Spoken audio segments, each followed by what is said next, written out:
Hola, bienvenidos a mi canal Joker Paz Mundial. Hoy vamos a hablar un poco sobre el tema de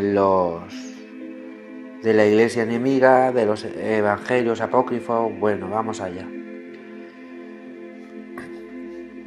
La primera pregunta que nos hacemos: ¿fueron los evangelios apócrifos los únicos textos silenciados por la iglesia? ¿Es la descendencia de Cristo el único secreto que guarda esta institución y que no quiere que se conozca porque disminuirá enormemente su poder? De ninguna manera. El Vaticano siempre ha sido lugar secreto, intrigas, conspiraciones, misterios, y al igual que los servicios secretos de cualquier Estado, ha movido y sigue moviendo hilos que los ciudadanos no tienen posibilidad de conocer. De todo el enorme abanico al respecto daremos cuenta de dos cuestiones: los archivos secretos del Vaticano, ya que se encuentran vinculados al secreto de Cristo, y el escándalo más sonado en que se vio envuelta la Santa Sede en las últimas décadas: el supuesto asesinato del Papa Juan Pablo I a manos de la misma gente del Vaticano, en un escenario donde no estaba ausente ni la mafia, ni la masonería, ni los escándalos financieros. 50 kilómetros de estanterías subterráneas, libros, códices y pergaminos varios inaccesibles para el público, registros escritos almacenados por 2 milenios que nadie sabe a ciencia cierta en qué consiste. ¿Por qué se conserva esa documentación secreta y misteriosa en el Vaticano? ¿Qué arcano se esconde esta red? Si bien resulta imposible dar cuenta de ella en su totalidad, ya que la inmensa mayoría de lo que allí ha guardado resulta una incógnita para quien no pueda transitar sus vetustentos y misteriosos pasillos. Se ofrece a continuación una breve lista de material que, a ciencia cierta, se sabe que se encuentran en los archivos secretos de la Santa Sede.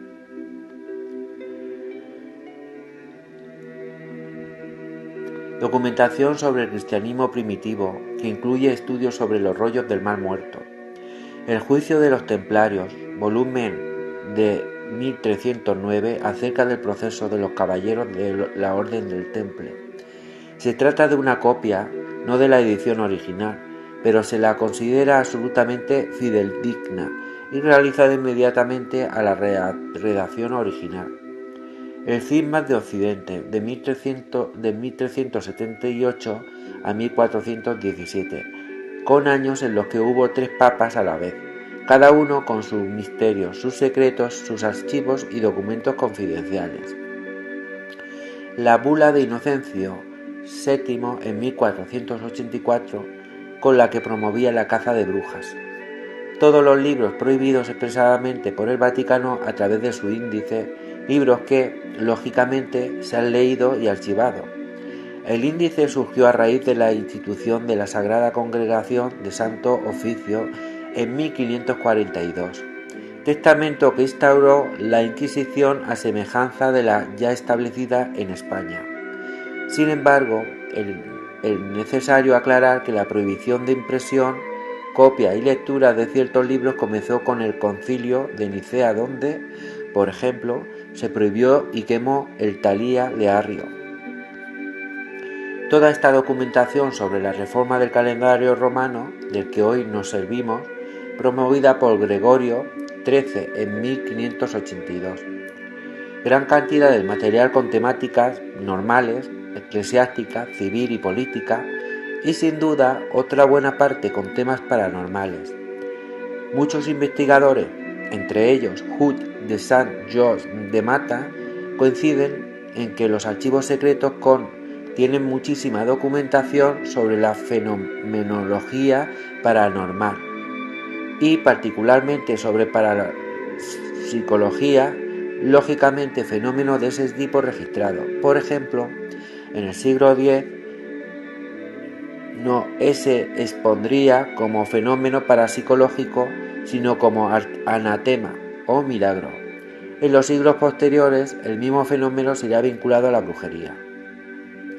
Toda la documentación sobre Giorgio Bruno en el siglo XVI, dominico italiano al que se le enjuició por heterodoxia en un proceso que duró 7 años.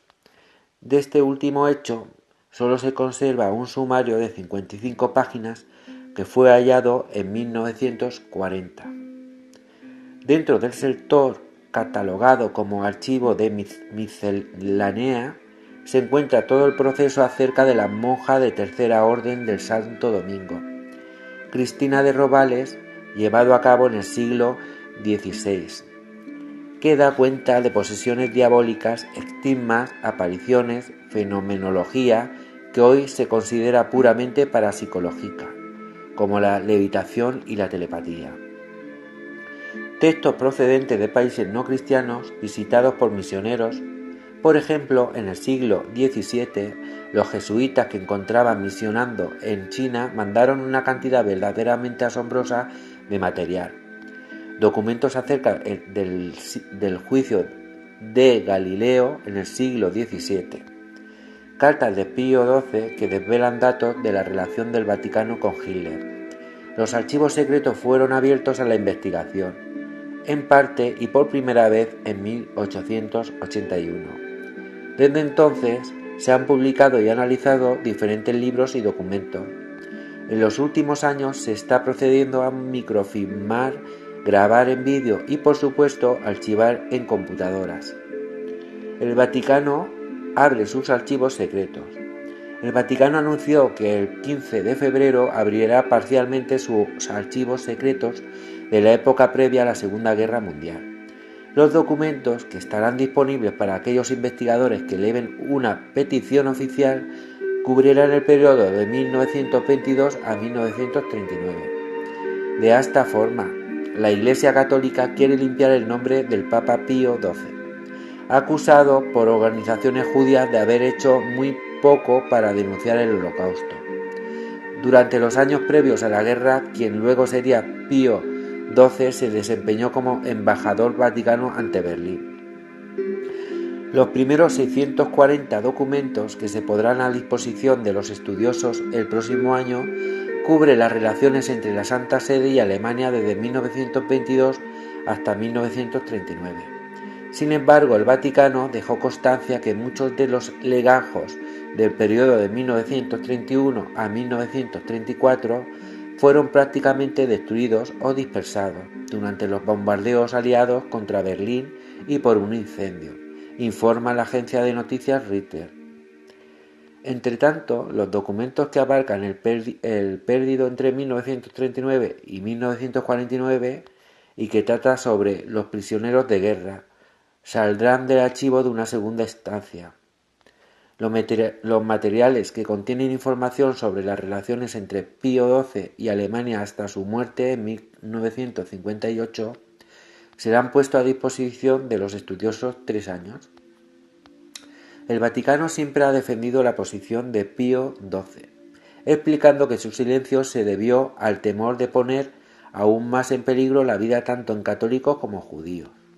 En un comunicado de inicios de 2002, la Santa Sede informó que espera que los documentos demuestran el enorme trabajo de la caridad y asistencia emprendido por el Papa Pío XII para los prisioneros y las víctimas de guerra, sin distinción de nacionalidad, religión o raza.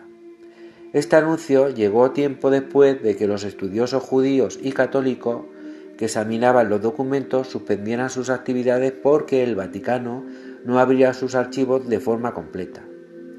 La Santa Sede aceptó que una apertura parcial resultaba verdaderamente frustrante para los estudiosos. Sin embargo, argumentó que esto se debió a la necesidad de proteger a las víctimas del Holocausto que aún estaban vivas.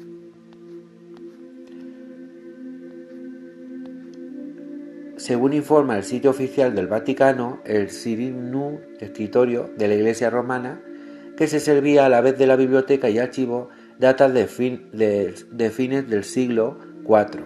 El primer bibliotecarius, Teofitato, aparentemente mencionado en un documento del año 784. En el siglo XIII se produjo la dispersión de la preciosa colección, aunque se conserva inventario de aquel tesoro, hasta que Juan XXII, en el siglo XIV, reinició la colección esta. habiendo sumado a su patrimonio un enorme caudal de materiales de familias nobles o aristocráticas. Fue conservada por la poderosa familia Borghese y volvió a la Santa Sede en 1891. El Papa León XIII, 1878 a 1903, abrió la biblioteca a un público más amplio de los historiadores e investigadores. El jesuita Franz Hellet, en 1895-1914, inició la clasificación y catalogación erudita de los manuscritos que rige todavía hoy suyo en el mérito del primer laboratorio de restauración y la adquisición de fondos como la Biblioteca Barbellini, con más de 36.000 volúmenes, además de una colección de 11.000 manuscritos griegos, latinos y de lenguas orientales. Desde los años 50 se viene microfilmando algunos de estos manuscritos. Por supuesto que los materiales que un investigador pueda hallar en la Biblioteca Apostólica Vaticana exceden los límites de pensamiento y la literatura religiosa. Allí ha buceado el erudito Tiziano Dorandi para su flamante edición de las vidas de los filósofos griegos, de Diógenes Laercio en el siglo XII, mientras que el año pasado los investigadores Pina Totaro y Leigh Pruy hallaron entre sus tesoros el único manuscrito que ha sobrevivido del texto completo de la Ética demostrada según el orden geométrico de 1677 de Baruch Spinoza. Por si fuera de material literario, los 1000 años más recientes de la historia vaticana están condensados en los documentos del archivo secreto, memoria histórica de la actividad milenaria de la Iglesia, poseedora y custodia de los instrumentos para la investigación de los estudiosos, como señala el sitio oficial www.vatican.va. En sus 85 kilómetros de estante no es solo esto lo que se conserva. Paulo IV afirmó que aquellos trozos de papel son ecos de vestigios de paso del Señor Jesús por el mundo. Si es así, entonces este archivo contiene algo más decisivo que documentación administrativa, por compleja y llena de matices que ésta pudiera ser. Contiene una prueba metafísica, por así decirlo, de la presencia de aquel a quien todos los cristianos consideran hijo de Dios. Los archivos, decían Paulo IV, son el reflejo que permitirán a las generaciones venideras reconocer el paso, el transitus domini por el mundo. Accesible para investigadores acreditados, deben tener títulos de doctorado por lo menos. Entre octubre y junio de cada año, la documentación que se puede consultar, en la que llega hasta febrero de 1939, con el papado de Pío XI, sin embargo, el margen de las condiciones para los especialistas, el Vaticano organizó el año pasado, durante el pontificado de Benedicto XVI, una muestra inédita de documentos secretos, titulada Lux hic Arcana.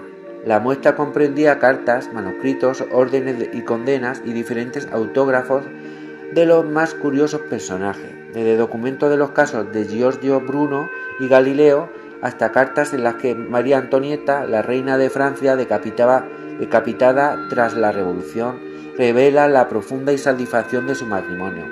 Es de esperar que estos eventos se repitan para dichos curiosos y réditos.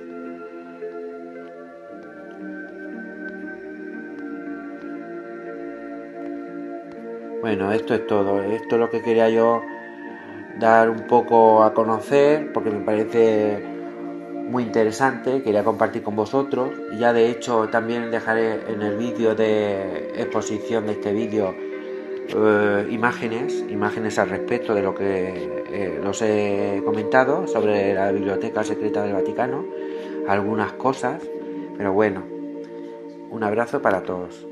No olvidaros suscribiros a mi canal y darle un like. Adiós.